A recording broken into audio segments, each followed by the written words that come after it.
안녕하세요. 꿈라디오 도윤에 오신 것을 환영합니다. 저는 60대 여자 구독자입니다. 최근 저는 막내를 출가시켰는데요. 30년 동안 이어져 온 이야기를 하나씩 여러분께 들려드리고자 합니다. 저는 20살이라는 어린 나이에 결혼을 했습니다. 결혼 상대는 저보다 10살 많은 동네 아는 오빠였어요. 사랑해서 결혼한 게 아니었고, 가난한 집안의 장녀라는 이유로 허울 좋은 집안의 맏며느리로 팔려간 거나 마찬가지였습니다. 다행히도 저와 결혼한 남자는 나쁜 사람이 아니었죠. 또 제 주변에서는 그런 일들이 흔했기 때문에 현실에 순응하는 게 그리 어렵지 않았습니다. 솔직히 말하면 그런 일들이 흔하다는 말도 아버지에게 들은 이야기예요. 우리처럼 못 사는 사람들은 다 이렇게 산다. 내 친구 딸도 얼마 전에 시집갔다. 그때는 그 말을 철석같이 믿었죠. 그래서 나이 많은 아저씨들이랑 결혼하는 애들도 있다는데 10살 많은 남자랑 결혼하는 게 뭐 대수냐고 생각하면서 저를 하루라도 빨리 해치우려는 아버지를 이해하려고 노력했습니다. 하지만 결혼한 지 얼마 되지 않아서 아버지의 말이 틀렸다는 걸 알게 되었어요. 저는 제 또래 여자아이들이 다 저처럼 사는 줄 알았는데 대학도 다니고 미팅도 하는 아이들이 많더라고요. 세상 어딘가에 저 같은 처지의 여자가 있기는 했겠지만 당시에는 저처럼 사는 사람을 단 한 명도 보지 못했습니다. 젊은 시절을 즐기는 20살 여자아이들을 보면 질투도 나고 부럽고 여러 가지 감정이 교차했어요. 그래도 다행인 건 남편이 꽤 다정한 사람이었다는 점이었습니다. 요즘 젊은 친구들이 말하는 로맨티스트는 아니었지만 가정에 충실한 사람이었죠. 술을 즐기지도 않고 저에게 함부로 대하지 않았어요. 아내인 저에게도 늘 예의를 지켰습니다. 그런데 저는 그때 깨달았어야 했어요. 남편이 예의를 차리는 이유가 벽을 세우고 있었기 때문이라는 것을요. 저는 결혼한 지 3년 만인 23살에 아이를 낳았습니다. 시부모님은 크게 기뻐하셨죠. 아들이었거든요. 그런데 아들을 낳고 난 후 이상한 일이 생겼습니다. 남편이 갑자기 집안의 관심을 끊기 시작한 거였어요. 갓 태어난 아들이 있음에도 불구하고 집에 안 들어오는 날이 늘었고 시부모님과 남편 사이에 보이지 않는 갈등이 생긴 것이 느껴졌습니다. 이유를 물으려고 해도 아무도 저에게 알려주지 않았기 때문에 알 수가 없었어요. 그래도 며칠에 한 번씩은 얼굴을 비춰주었는데 이제는 얼굴도 비추지 않더군요. 처음엔 남편을 하염없이 기다렸지만 아이를 기르고 시부모님을 부양하는 데 집중하다 보니 시간이 속절없이 흘러 어느 순간부터는 남편을 의식하지도 않게 되었어요. 그러던 어느 날 저는 알고 싶지 않았던 진실을 알게 되었습니다. 아주 오랜만에 집에 들어온 남편은 술에 취해 있었습니다. 모두가 잠든 시각에 귀가한 남편은 소리를 지르며 집안 사람들을 깨웠죠. 시부모님은 놀라서 뛰쳐나오셨고 아이는 시끄러운 소리에 놀라 잠에서 깨 울기 시작했습니다. 술을 즐기지 않는 사람은 아니었지만 만취해서 집에 들어온 적은 한 번도 없었어요. 게다가 이렇게 술주정을 부릴 사람도 아니었죠. 저는 당혹감을 지울 수 없었습니다. 우는 아이를 품에 안고 거실로 나갔습니다. 남편과 시아버지가 실랑이를 벌이고 있었습니다. 하지만 연로한 시아버지가 건장한 남편을 힘으로 어찌할 도리는 없었습니다. 시아버지는 자꾸만 남편을 내쫓으려고 하셨죠. 아무리 술에 취해 들어왔어도 시키고 재우면 될 텐데 왜 굳이 내보내려고 하시는지 이해할 수 없었습니다. 나중에는 아예 이러지 말고 나가서 얘기하자고 하시더군요. 저는 그 광경을 보며 기시감을 느꼈습니다. 남편은 시아버지를 거칠게 뿌리치고 소리쳤습니다. 내가 무슨 죄가 있다고 이래, 억울해 보이는 모습이었죠. 시부모님은 어쩔 줄 몰라 하며 남편을 끌어당겼지만 남편은 꿈쩍도 하지 않았습니다. 그 순간 남편이 번뜩이는 눈빛으로 저를 바라보았습니다. 그래, 이게 다 당신 때문이야. 뭐하러 10살 많은 남자한테 시집을 와. 죽어도 시집 못 간다고 악을 썼어야지. 왜 가만히 있는 저에게 화살이 향하는지 이해할 수 없었죠. 시어머니는 남편의 등을 찰싹찰싹 때리며 조용히 하라고 하셨고, 제게는 아이를 데리고 방으로 들어가라고 하셨습니다. 제가 주춤거리며 뒷걸음질 치자 남편은 또다시 소리쳤습니다. 어딜 가? 끝까지 들어 저는 그 자리에서 굳어버렸습니다. 시아버지가 저를 방으로 밀어 넣듯 하셨지만 들어갈 수 없었습니다. 왜인지 남편의 말을 들어야 할 것 같았습니다. 남편은 시부모님에게 말했습니다.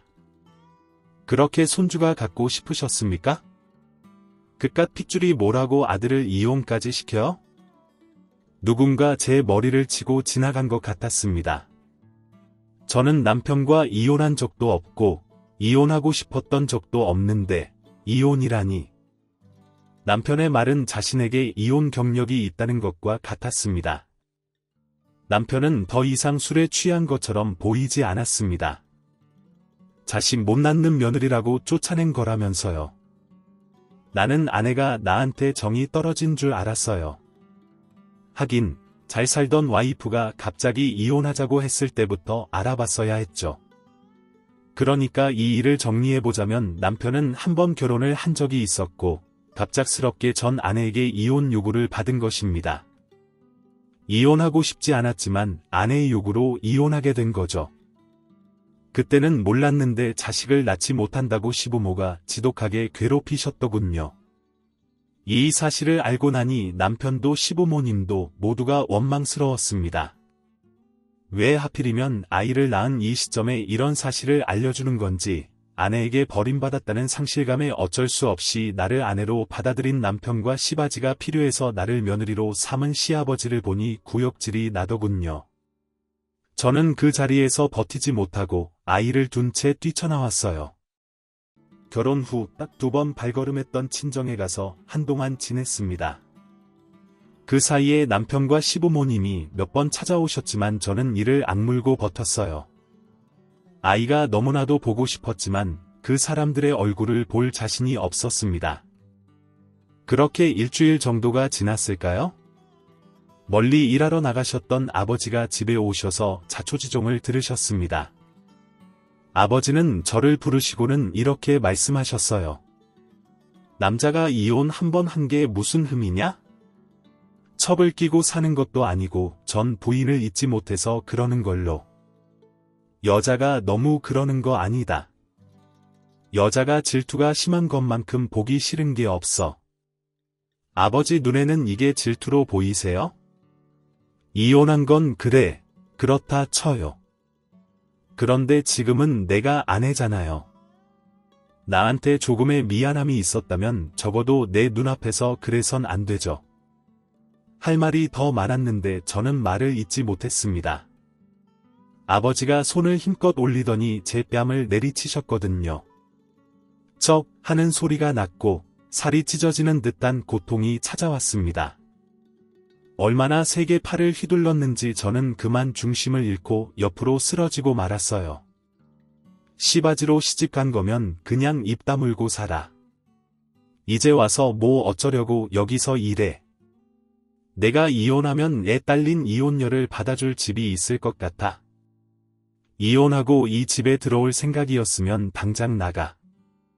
제가 왜 그 집 안으로 시집가게 된 건지 아버지는 다 아셨던 거네요. 그래, 그런데 그게 문제라도 된다는 거냐? 네 엄마도 그렇게 시집 온 거야. 낳아주고 길러줬으면 그렇게 시집이라도 가서 집안의 보탬이 될 생각을 해야지. 저는 충격에 한동안 목소리를 잃었습니다. 아버지가 가부장적인 분이라는 건 알고 있었어요. 저를 그다지 예뻐하지 않는다는 것도 알고 있었고요. 어서 성인이 되어야 시집이라도 보낸다는 말을 어렸을 때부터 듣고 자랐기에 아버지가 서둘러 결혼을 준비하는 것도 이해했습니다. 그런데 아버지가 저를 물건처럼 생각하고 있다는 건 전혀 몰랐습니다. 그래도 자식이라고 생각하실 줄 알았어요. 저는 그대로 집을 뛰쳐나왔습니다. 정처 없이 걷다가 도착한 곳은 시댁이었어요. 참 자존심 상하게도 갈 곳이 없더라고요. 그나마 여기는 저를 받아줄 것 같아서 시댁으로 간 거였습니다. 그리고 제 아이가 많이 보고 싶기도 했고요. 시부모님은 저를 기다리고 계셨습니다. 제가 들어가자마자 호통을 치시더라고요. 어딜 애엄마가 집을 나가. 그리고 어른이 갔는데 감히 얼굴도 안 비쳐. 너는 네 시부모가 빙다리 핫바지로 보이냐? 저는 무릎을 꿇고 고개를 숙이며 죄송하다는 말만 반복했습니다. 그날 이후로 제 인생의 가장 우울하고 어두운 시기가 시작되었어요. 아이는 보채지, 시부모님은 눈치를 주지, 남편은 그날 이후로 얼굴도 안 비추지. 그렇다고 마음 둘 곳도 없으니 저는 점점 지쳐갔습니다. 바싹 마른 나뭇가지처럼 야이어갔죠. 너 같은 애를 어디서 받아주겠냐. 애까지 낳았는데 무슨 이혼이냐. 이 집에서 나갈 거면 애는 두고 나가라. 남편한테 사랑받는 게 다가 아니다. 여자는 아들을 생산하고 시부모 봉양하는 게 최고 미덕이다. 이런 말을 하루 종일 1년 365일 내내 들으면 시부모님의 말이 이 세상의 진리라고 생각하게 돼요. 1년도 아니고 6년 동안 그 소리만 듣고 살았다고 생각해 보세요. 미치지 않을 사람이 없을 겁니다. 마음 붙일 구석 한 곳 없는 삶에서 제 희망은 오직 아이뿐이었습니다. 또 마음 한편에는 남편이 다시 돌아올 거라는 믿음도 있었어요. 제 아내는 버려도 자식은 못 버리는 게 남자야. 이렇게 핏덩이 같은 아들을 두고 어떻게 모르는 척하겠냐? 우리 아들이 지금 좀 방황해서 그러는 거지, 곧 돌아올 거다. 나는 시부모님의 말을 믿었거든요. 그런데 그건 허상이었어요. 어느 날 남편이 갓난아이를 안고 들어왔습니다. 전 부인 사이에서 낳은 아이라고 하더라고요. 집안이 발칵 뒤집혔습니다. 나쁜 의미가 아니라 좋은 의미로요. 아이를 낳지 못하는 것 빼고는 집안 외모 등 빠질 게 없었던 전 며느리가 다시 돌아오는 게 반가웠기 때문이었죠. 그래도 제 아이도 남편의 자식이니 저는 미워할지언정 아이는 예뻐할 줄 알았습니다. 그런데 찬밥 신세가 되더라고요. 이혼해서 호적상 남인 여자가 본처의 자리를 꿰찼고 호적상 부부로 이름을 올린 제가 첩이 되고 말았습니다. 남편과의 이혼은 빠르게 진행되었어요. 당연히 아이도 제가 데리고 살게 되었고 콩할 만한 위자료만 받고 쫓겨나다시피 집 밖으로 나왔습니다. 친정에 손을 벌릴 수도 없었어요. 그때부터는 말 그대로 생존이었습니다. 굶어 죽지 않기 위해 뭐든 했어요. 아이를 품에 꼭 안고 노숙을 하는 경우도 있었습니다. 그러다 방 한편 정도는 내어줄 수 있다는 과일집 사장님을 만나게 되었고 쪽방에서 지내며 일을 했어요. 그곳을 지나다니는 모두가 제 사정을 알았지만 도움을 받을 구석은 없었습니다. 다 같이 먹고 살기 힘든데 누가 누굴 도와줄 수 있었겠어요?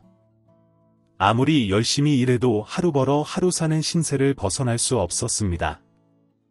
아이에게 들어가는 돈은 점점 늘어나고 아이의 몸이 커지면서 쪽방에서 지내는 것도 벅차기 시작했죠.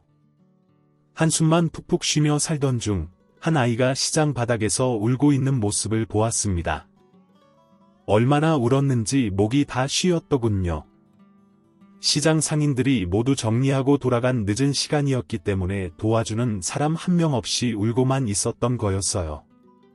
쪽방으로 들어가던 저는 깜짝 놀라 4-5살 정도로 보이는 아이에게 다가갔습니다. 얘, 너 대체 무슨 일이니? 엄마 아빠 잃어버렸어.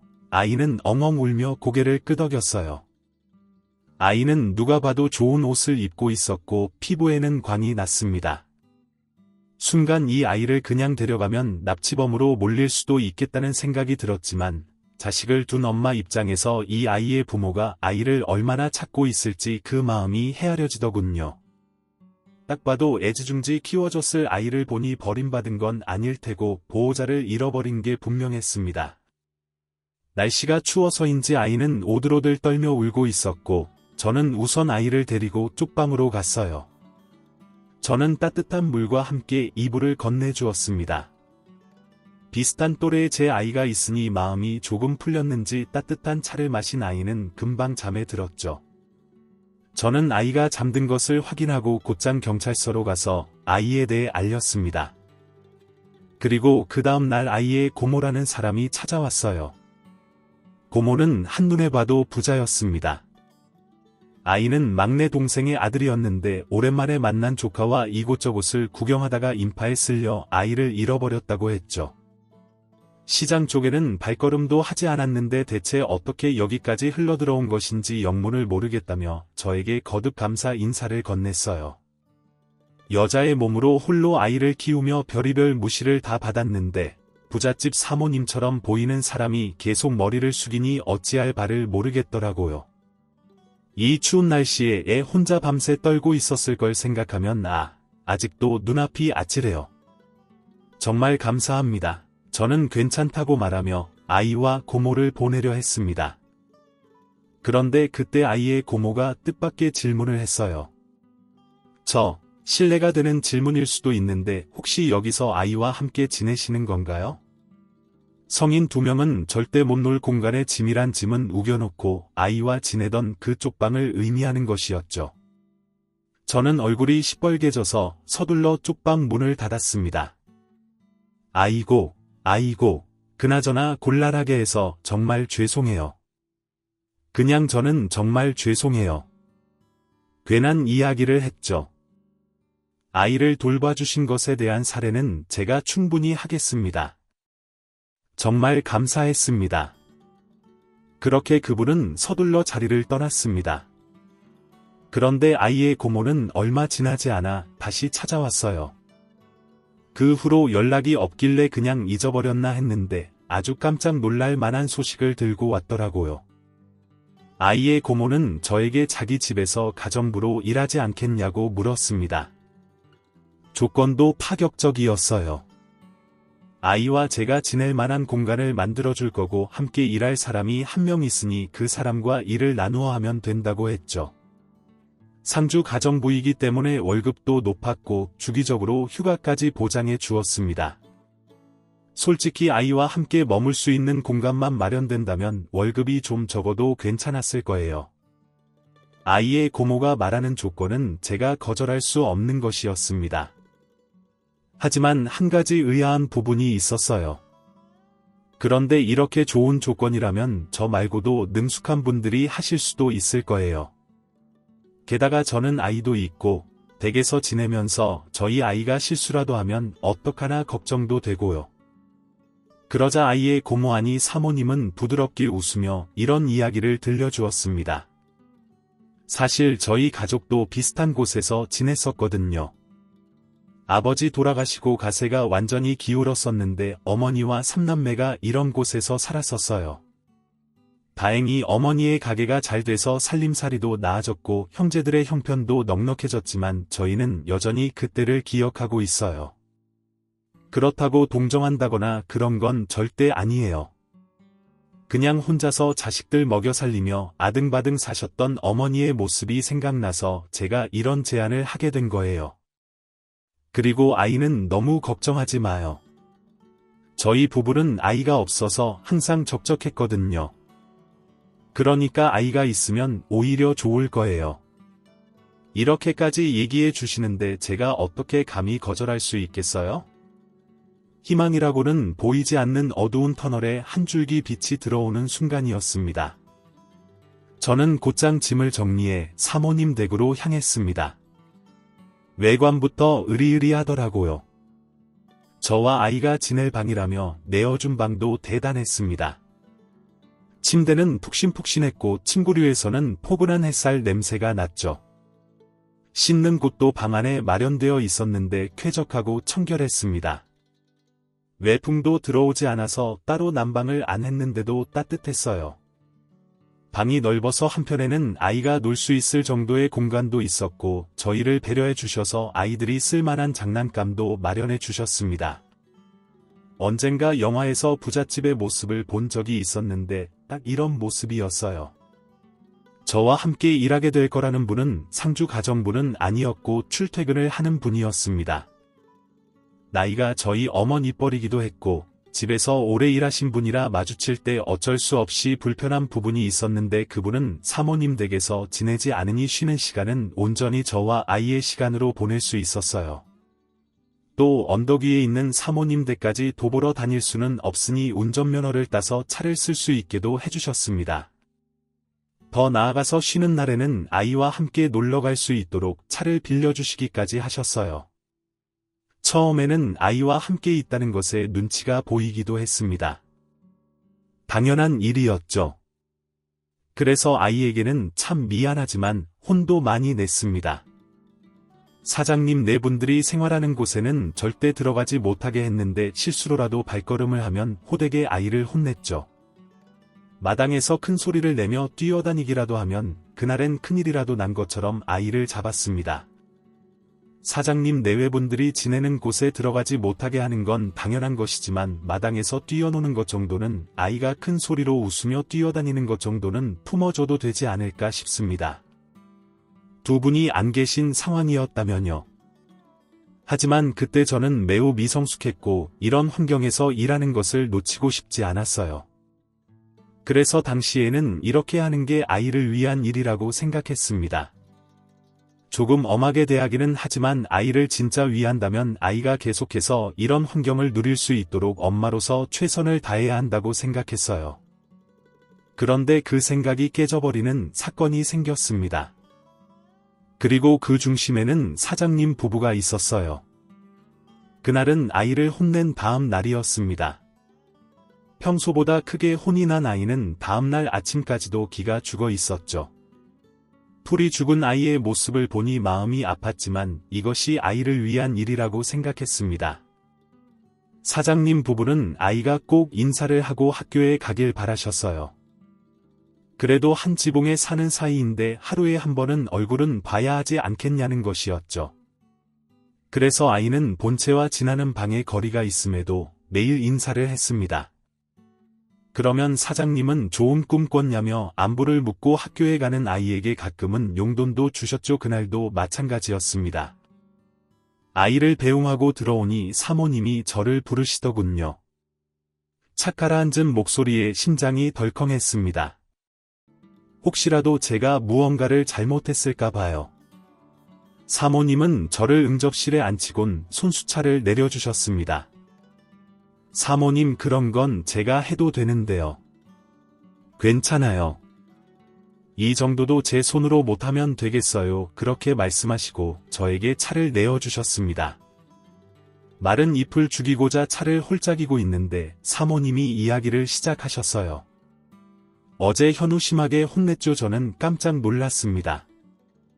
저는 한 번도 현우를 큰 소리로 혼낸 적이 없습니다. 혹여나 함께 있는 사람들에게 불편함을 줄까 봐요. 분명 어제도 그랬는데 아이가 오늘 축 처져 있어서 그랬나 싶어 서둘러 해명했습니다. 혹시 아침부터 현우가 우울해 보여서 기분이 안 좋으셨나요? 죄송해요. 아침은 활기차게 시작해야 하는 건데 제가 괜히 두 분 심기만 어지럽히고 앞으로는 저도 주의하고 현우도 주의하겠습니다. 어쩔 줄 몰라 손끝을 뜯으며 주절주절 변명을 했는데도 사모님은 아무 말씀 없으셨습니다. 또다시 심장이 쿵하고 떨어지는 것 같았어요. 사모님이 어떤 표정인지도 보지 못하고 속으로 생각했죠. 세상에 정말 화가 나신 거야. 집에서 일하라고 부른 사람들이 기분 안 좋은 티를 팍팍 냈으니 무슨 생각이 드셨겠어? 이건 쫓겨나도 할 말이 없는 일이야. 그런데 여기서 쫓겨나면 나는 어떡하지? 모아둔 돈으로는 뭘 할 수가 없는데 그러던 그때 사모님의 잔잔한 목소리가 제 귓가에 울렸어요. 나는 지금 성민 씨를 탓하려고 부른 게 아니에요. 그러면 왜 저를 사모님은 숨을 크게 들이마시더니 천천히 내뱉었습니다. 자식 교육은 부모가 해야 하는 것이니 내가 왈가왈부할 것도 아니고 난 부모가 되어 본 적이 없으니 성민 씨의 마음을 완전히 이해하지는 못하지만 그래도 이 얘기는 해야 할 것 같아요. 저를 바라보는 사모님의 눈에는 여러 가지 감정이 섞여 있는 듯 했어요. 현우 말이에요. 나는 현우가 아이다움을 잃지 않았으면 해요. 저는 사모님의 말을 이해하지 못했습니다. 그게 무슨 말씀이신지 사모님은 천천히 지금까지 한 번도 듣지 못했던 이야기를 들려주셨습니다. 내가 아이를 갖지 못하는 몸인 건 알고 있죠? 처녀 시절에는 아들이 좋네 딸이 좋은 애라는 생각도 해보고 결혼해서는 남편과 아이를 낳으면 뭘 해줄 건지 어떤 아이로 키울 건지 이야기도 많이 했죠. 그런데 아무리 기다려도 아이는 찾아오지 않았어요. 그렇게 지난 세월이 20년이 넘었네요. 이쯤 되면 어떤 생각을 하게 되는지 아나요? 저는 모르는 세상의 일이었기에 또다시 주저하다가 천천히 고개를 저었습니다. 아들이고 딸이고 상관없어요. 영민한 아이가 태어나든 아니든 상관없어요. 그저 내 자식으로 태어나만 주면 그만인 거예요. 저는 사모님이 왜 저에게 이런 말을 하는지 이해가 되지 않았습니다. 사모님은 그런 제 생각을 다 안다는 듯 계속해서 말을 이었죠. 밭에 씨앗을 심고 아무리 많은 물을 주어도 아무리 열심히 돌봐주어도 열매 맺는 데는 어쩔 수 없는 시간이 걸려요. 난 사람도 마찬가지라고 생각해요. 한 아이가 무사히 어른이 될 때까지는 그만큼의 시간이 필요하다고요. 저는 사모님의 말을 이제야 이해했습니다. 얼굴이 빨개졌어요. 현우가 오늘따라 우울해 보이더라고요. 그런데 오늘만 그랬던 건 아니에요. 성민 씨는 알았는지 모르겠지만 이 집 안에 있는 모든 사람들이 현우의 변화를 알고 걱정하고 있어요. 아이가 아이처럼 꾸는 건 잘못된 게 아니잖아요. 그러니 현우에게 너무 그러지 말아요. 성민 씨가 얼마나 큰 부담을 가지고 있는지는 나도 알아요. 그러니까 그건 성민 씨랑 내가 해결해 나가봐요. 알겠죠? 세상에 이렇게 좋은 분들이 또 있을까요? 하늘도 제 생각과 같은 뜻이었는지 집안의 경사가 났습니다. 바로 사모님의 임신 소식이었죠. 자녀를 갖는 건 완전히 포기한 상태였기 때문에 그 누구도 임신 소식을 선뜻 믿기 어려워했어요. 하지만 사모님의 배는 점점 불러왔고 사모님은 산모와 아이의 건강을 위해 대외 활동을 모두 멈췄죠. 아무래도 대단한 노산이었으니까요. 의사를 포함해 모두가 사모님과 아이를 걱정했지만 정말 다행스럽게도 아이는 건강하게 태어났습니다. 사내 아이였죠. 도련님은 건강하게 자라 5살이 되었고 어느덧 중학교에 올라간 제 아들 현우는 도련님을 친동생처럼 챙겼어요. 그런데 갑작스러운 사고가 터졌습니다. 저와 함께 일하던 가정부 한 분이 갑자기 일을 그만두시더니 집안에 빨간 딱지가 붙기 시작했어요. 사장님은 집을 비우는 날이 많아지셨고 집은 경매로 넘어갔습니다. 임금을 줄 돈이 없으니 사모님은 저를 내보내려고 하셨습니다. 하지만 저는 한순간 돌아설 수가 없었어요. 부모와 남편에게 배신당했던 저를 구해준 게 바로 사모님이었으니까요. 하지만 사모님의 완강한 뜻을 거스를 수는 없었고 저는 사모님 댁과 가까운 곳에서 지내며 사모 사장님의 근처를 맴돌았습니다. 그러던 중 충격적인 소식이 들려왔어요. 바로 사장님 부부의 부고 소식이었죠. 믿을 수가 없었습니다. 그렇게 탄탄한 사업체를 운영하던 분들의 회사가 한순간에 망하고 두 분이 목숨을 잃을 때까지 걸린 시간은 고작 3개월이었어요. 하늘도 무심하시지 느지막하게 얻은 아들을 보며 생전 경험해보지 못한 기쁨을 누리고 있는 사람들을 데려가다니 도련님은 겨우 5살이었습니다. 저는 장례식이 진행되는 내내 그 자리를 지켰습니다. 그러면서 알게 된 건 도련님이 집안에서 천덕꾸러기 신세가 되었다는 것이었어요. 형제들이 어려운 시간들을 함께 겪으면서 자라 돈독한 줄만 알았는데 그게 아니었더라고요. 결국 제가 도련님을 데려다 키우게 되었습니다. 생판남인 사람에게 조카를 맡기면서도 도련님의 친척들은 걱정하는 기색 하나 없더군요. 저와 아들 현우 도련님 사이에는 많은 변화가 있었지만 어찌 보면 큰 변화가 없는 것 같기도 했습니다. 아들이 도련님에게 워낙 잘했다 보니 도련님도 아들을 잘 따랐고, 저는 도련님의 아기 때부터 함께 해온 사람이었으니 도련님은 저 그리고 아들과 함께 있는 상황을 어색하지 않았어요. 다만 한 번씩 부모님을 찾기는 했습니다. 아직 어리니 죽음이라는 말의 의미를 잘 몰랐겠죠. 그저 먼 곳으로 두 분이 여행을 간 것이라고만 이해했습니다. 처음에는 도련님이라는 말이 입에부터 계속 도련님, 도련님이라고 했지만 사람들의 눈치를 보며 호칭을 바꿨어요.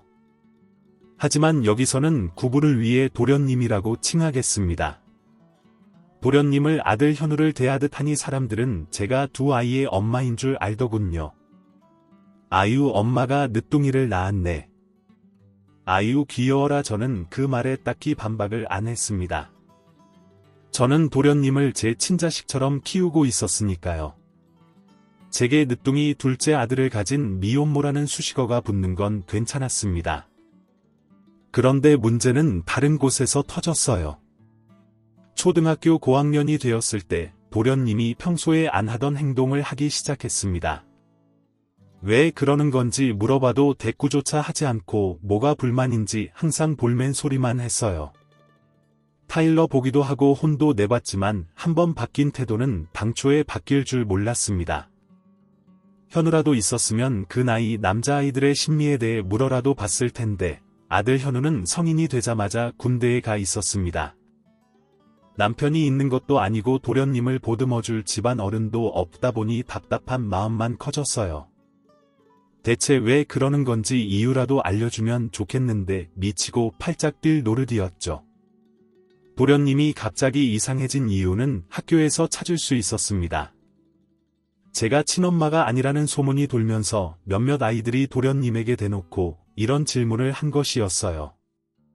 야 너네 엄마 친엄마 아니라며 그럼 너네 친엄마는 어디 있어? 악기 있는 질문은 아니었지만 몇 번씩이나 반복된 이 질문은 도련님의 마음에 생채기를 남기기에 충분했습니다. 도련님은 제가 친엄마가 아니라는 것을 알고 있었어요.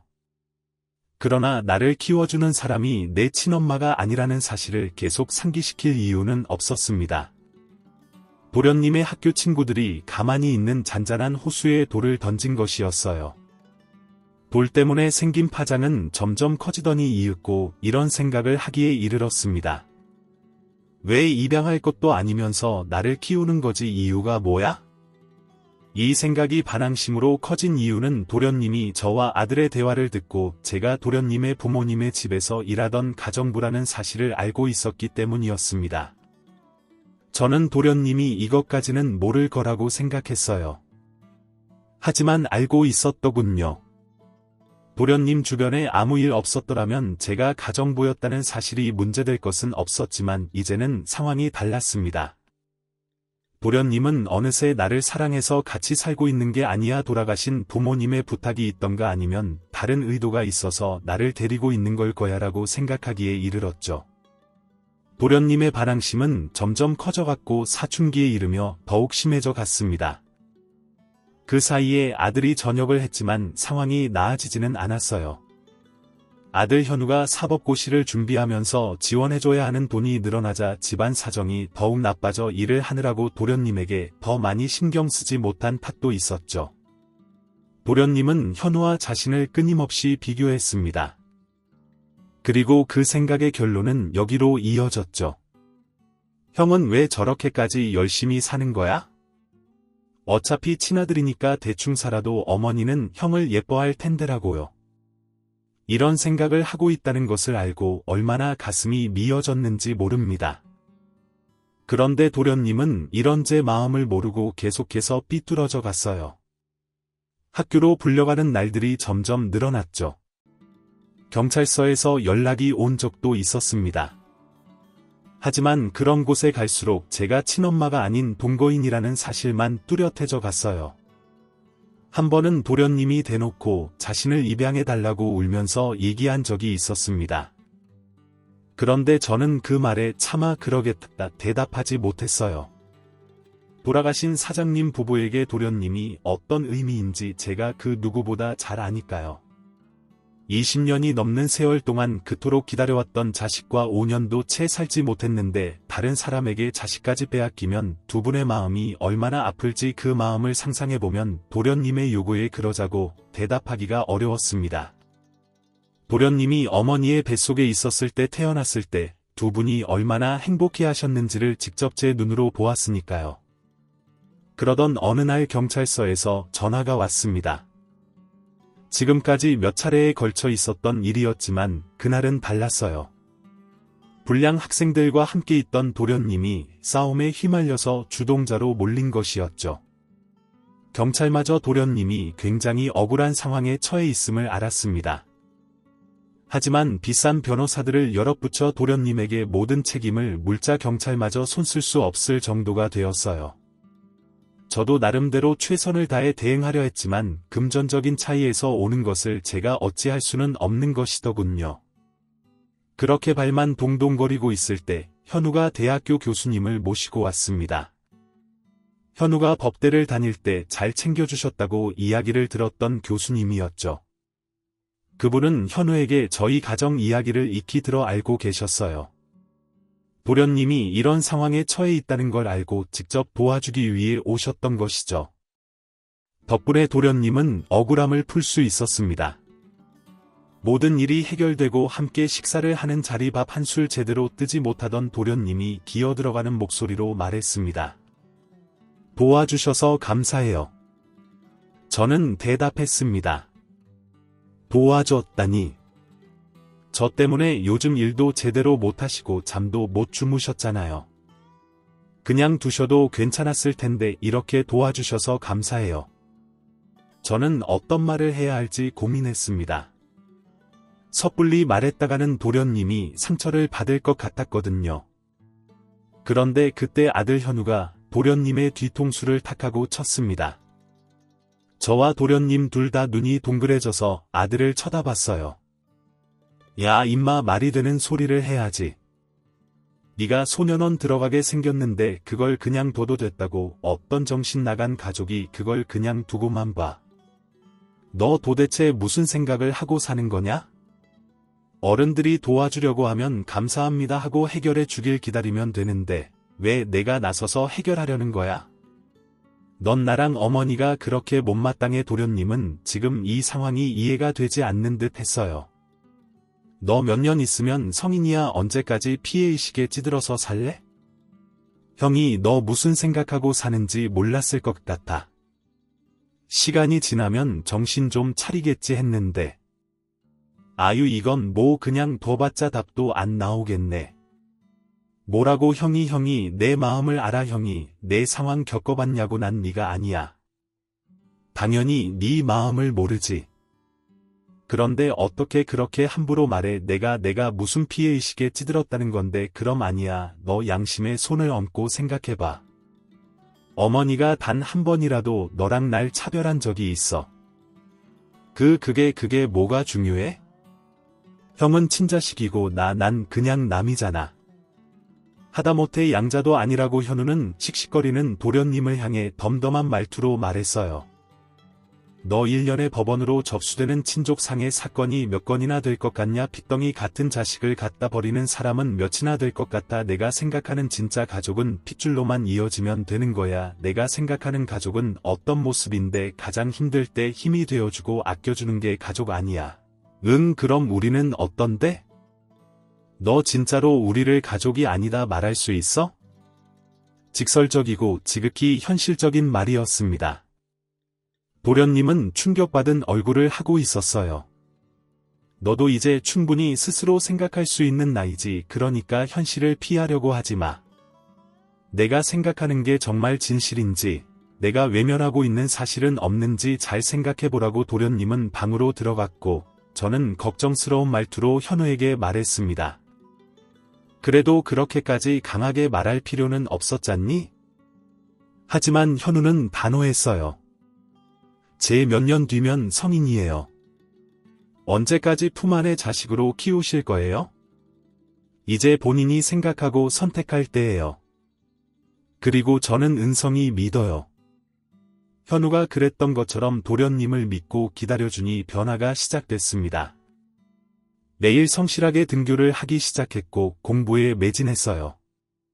더 이상 나쁜 친구들과 어울리지 않았습니다.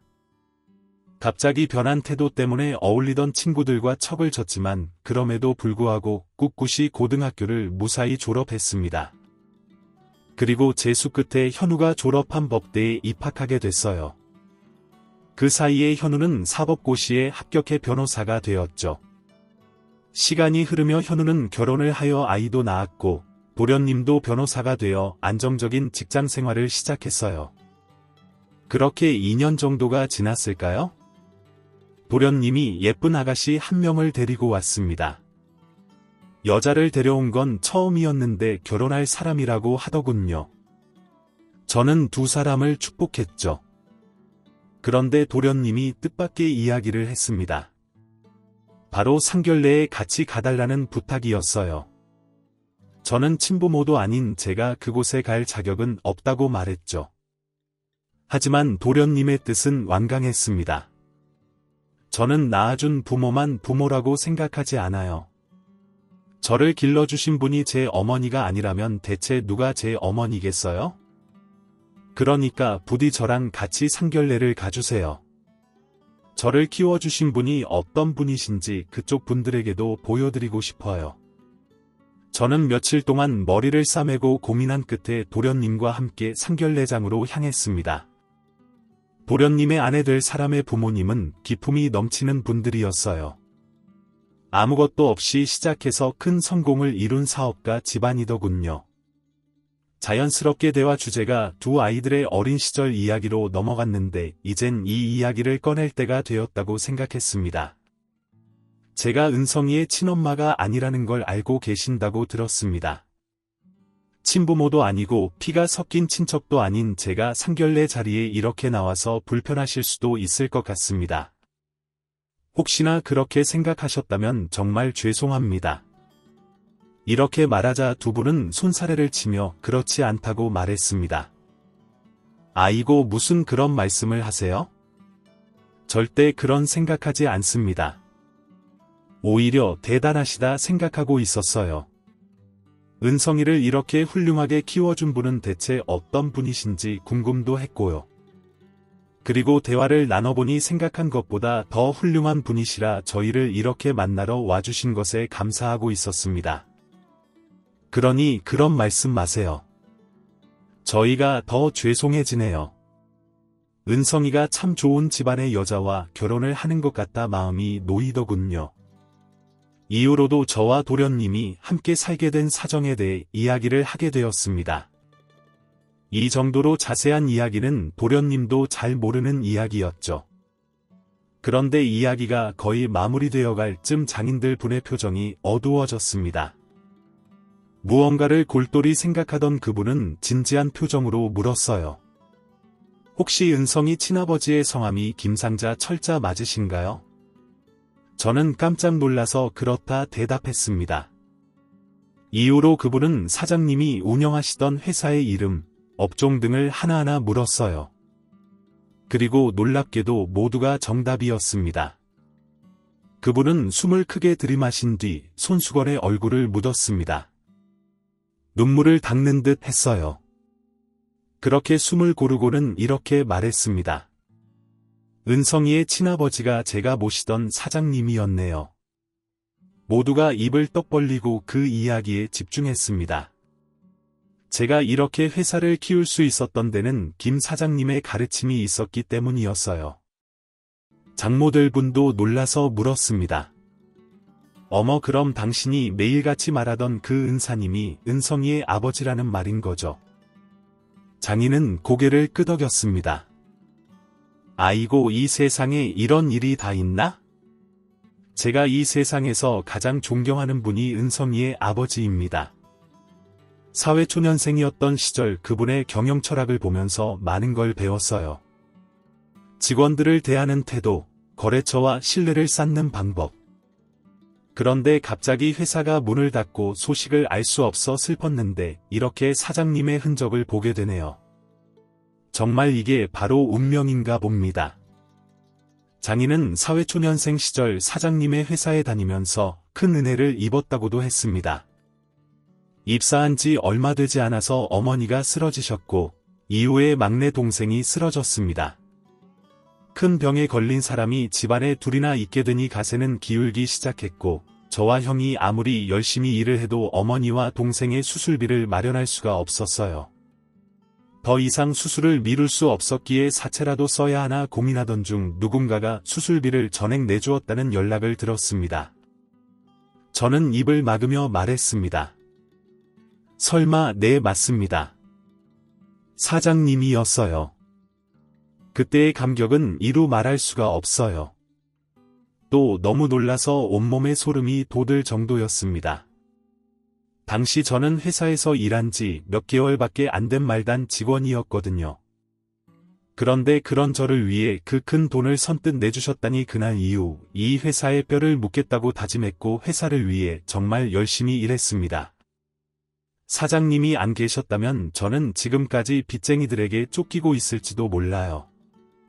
그럼 아내를 만나지 못했을 거고 우리 딸도 이 세상에 없었겠죠. 저에게 사장님은 단순히 월급 잘 주는 사장이 아니었어요.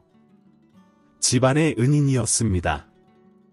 아유, 그런데 그런 사장님의 아들이 제 사위가 된다니 참 이게 얼마나 감사한 일인가요? 도련님은 눈물을 흘리고 있었습니다. 자신이 모르던 친부의 이야기를 처음 들은 거니까요. 저도 놀라웠는데 도련님은 어떨까요?